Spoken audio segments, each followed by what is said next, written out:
Hey, howdy everybody. This is Mr. Kid Rock. Today we're going to take a tour of Freedom Moon Base. This is a base that was a space station. Yeah, I cut the bottom spire off, put a little bit of studs on the bottom to make a place to land, and changed it into a land base. We got some changes, it's ready to work. Come on, we'll go take the first check. Okay, there you go, your first look at Freedom Moon Base. She's ready to go for any group that wants to try to take on mining operations or even defending your place.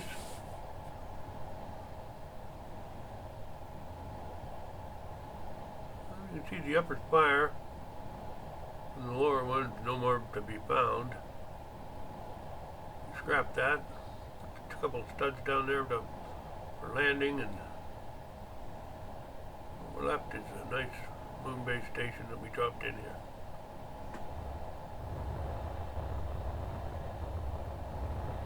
We have automatic doors.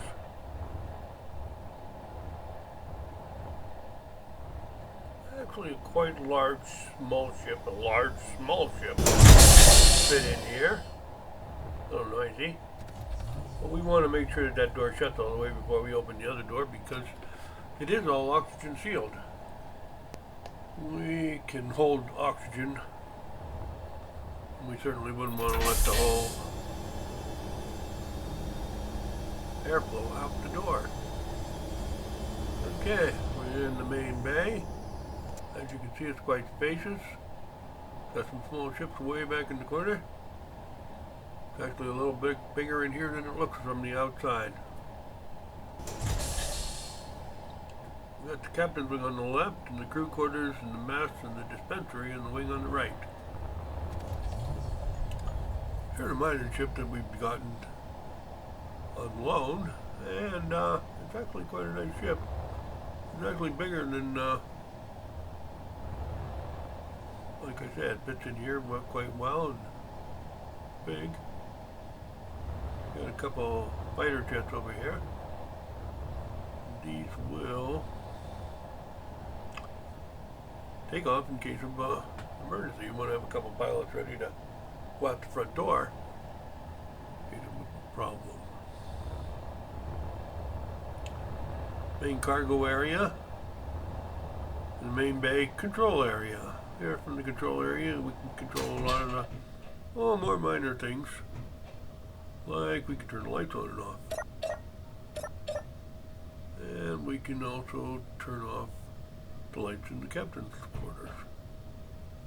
These are the lights in the hallway. We just turn them off and turn them back on, and as you can see, we got the lights back on.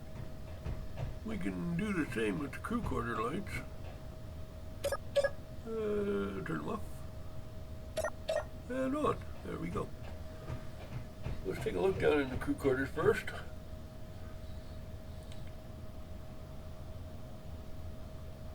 A view of the existing exits. Gotta kind of hurry. This is a pretty big station. You'll want to see it all. Here's your mess hall.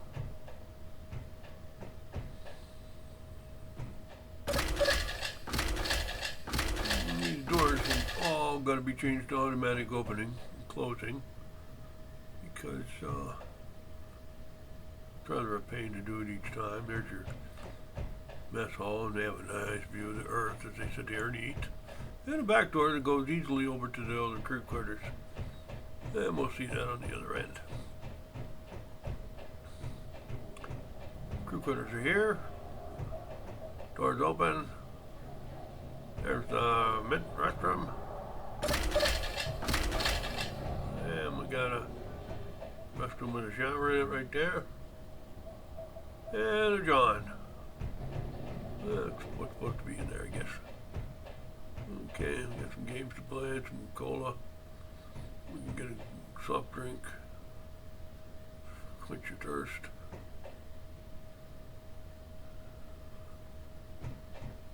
coffee machine. There's a ping pong table there. Some more games. Guys like to play games. Okay. We got 5 double bunks for 10 guys.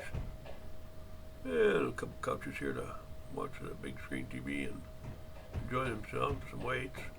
2 officer beds. I don't know, pretty comfortable.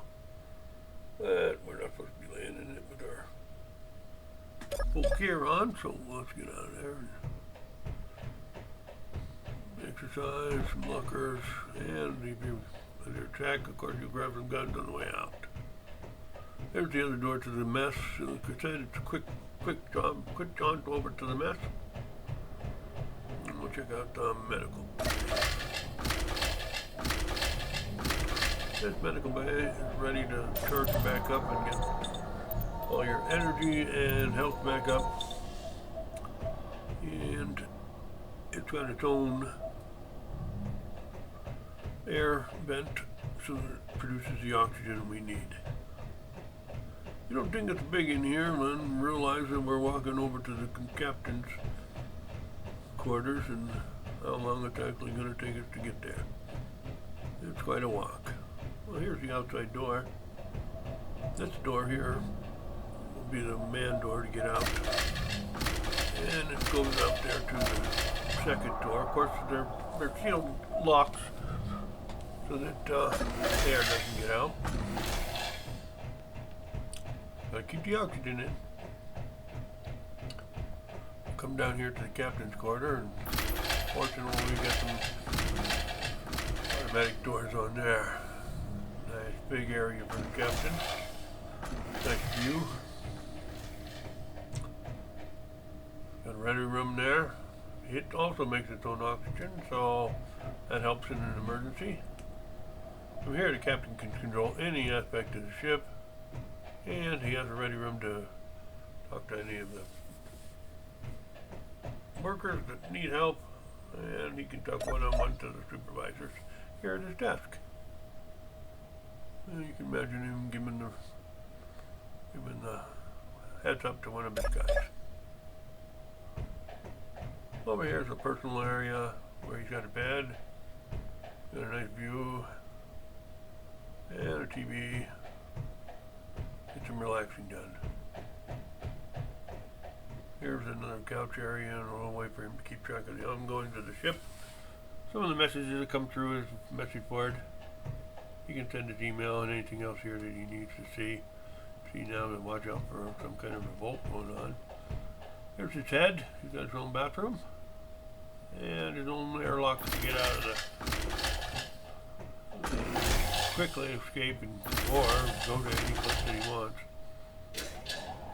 and get out of Dodge.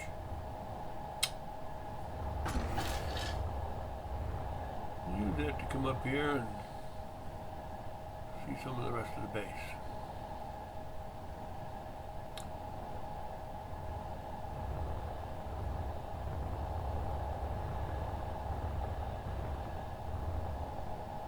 As you can see, plenty of windows, plenty of light comes in.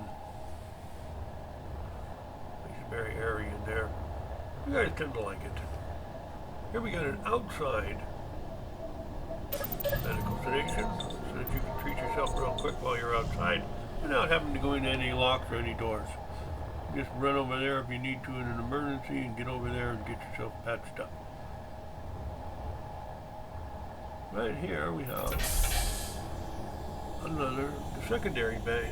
This is smaller, and it's not finished. But there again, it's a room designed for. I think we're going to make ammunition in here, make weapons and ammunition. Be a nice place to do it. We can. It's not finished, but it is ready to be piped for any of the cargo containers connected. And it's got enough size up here. You can make something, but you're limited to how big a thing you make to the size of the door. So either we're going to expand that door some, or we're going to make small things. But here's your connectors for your containers, and it's going to let the air oxygen up here so that it can be airtight and full of oxygen for your workers. Right now we're not doing anything with it, it's just and it might become a storage area.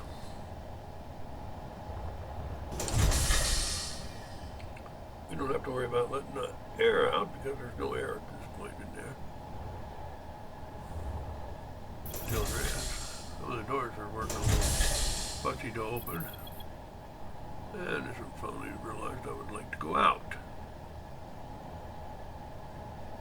So we went. Okay, let's zip out of here. And the next area here we go is we're up a little bit. We get in behind the freedom sign. And we'll take these stairs up. That's the ship for uranium. Moves the uranium around.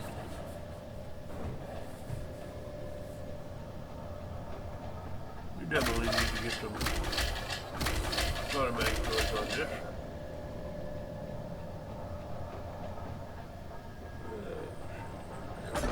There it is.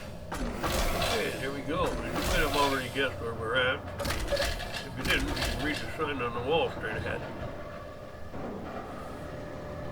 Yep, this is engineering, main engineering.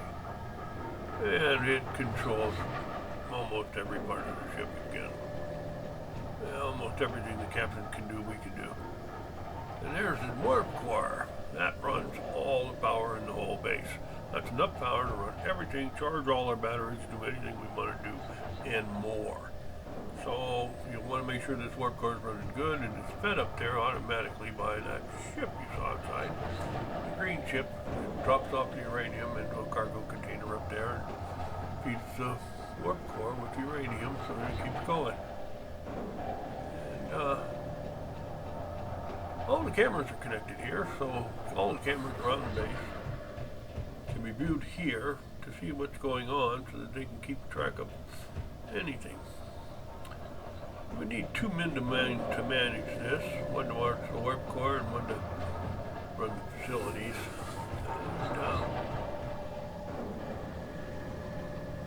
And, boy, we need an automatic door. And as you can see, the oxygen coming out, it is sealed with oxygen in it. Take her right up a little more.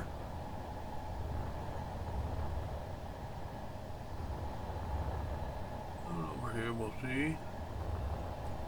And on the upper spire, we have some rooms. And there's 5 of them. And they don't do nothing yet. They all have a beautiful view of the Earth coming up. But we aren't doing anything with them. You look down there, there's the place where the ore gets fed into the refineries. It's very fun to watch as the ore ship is sitting above it dropping the ore in. I'll make a movie of that sometime. Very interesting. And we got plenty of room to get some beds in here and stuff for visitors or for extra crewmen that needed to have a place to stay. Mostly it's sort of like a hotel area. And the top ones are our hotels or the bad guys. These are going to be the breaks. There's no amenities, no nothing. It's just going to be a one-way door on there that you can open from the outside that you can't open from the inside. So there's a place for some of the criminals that we catch, or bad guys on the other team, put them somewhere until a deal for their release can be made.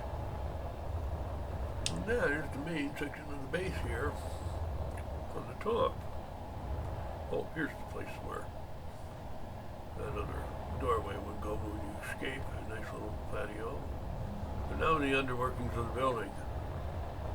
Here under here we have something that you also may find interesting. Let's get this door shut. It should have been shut. Under here we have the rover. It's the rover garage. And we'll actually fit 4 rovers in here.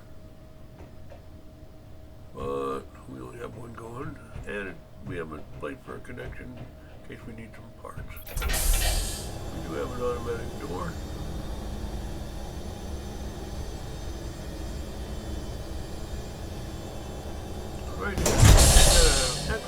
ramp for the rover to come down and up to get it out of the garage. So that's fun to have a rover. And lastly on the Spire, on the very bottom section, what's left is the quartermaster. And here's where you're going to get anything that you use part or something that you think that you want and you can't find anywhere else on the ship. And the quartermaster's pretty crotchety, but he does control all the junk parts. So, over on the table you can see the time, and oh, it's 1 o'clock, it's getting quite late. That's the actual daytime. Keeps it nice and dark so you know what time it is. So here we go at the bottom of the Spire. Now the next room over here is a refinery. It too is a lot bigger than it looks on the inside. And it too needs automatic doors. We need these doors fixed soon. But if you should use this space as your own, download it from Workshop, you can make these doors automatic and understand and learn how to figure out these refineries. Because, if you'll notice, there's a refinery for each type of ore. And it's all separate. And it's all kept separate. The different ores go in their different spots and the different refineries. And they go into storage containers, the ingots, and they are all separated. So you can't get one type of ingot in another type's box. You can't get one type of ore into the other type's refinery. So if you're needing a certain type and you put it in the top, it's going to go right to its refinery and start right away. You don't have to worry about it finishing something else before it starts doing what's important. It all comes into the assembler, and as you can see, the assembler goes up into a storage container, and the storage container goes out the back door. Well, it's not really a door. It goes out the back. Yeah, we got a mess on the ground here. We gotta get that picked up. But this is fully has oxygen in it. It's fully sealed. And so we don't want to let all the oxygen out. Does take quite a bit of ice during the station, you have to know that, but nearby there is a whole lot of ice, so that isn't really a hard job. You just got to keep checking your ice supply. Now we'll take a quick look here at the input. This is where the ships drop the ore. Ships all have an injector on the bottom and inject the ore into it. When you mine it, just inject it in. And there's the conveyor belt that goes over. You can connect all the spots that we saw and talked about. Sends the parts that you want to wherever you need them. Here's a moon base. It's going to be available in the workshop to download. Use it with your faction. I'd say 6 or 7 guys. A full complement is 13. And that runs the fighters, keeps everything going in case of a problem. Captain and a first mate. Enjoy.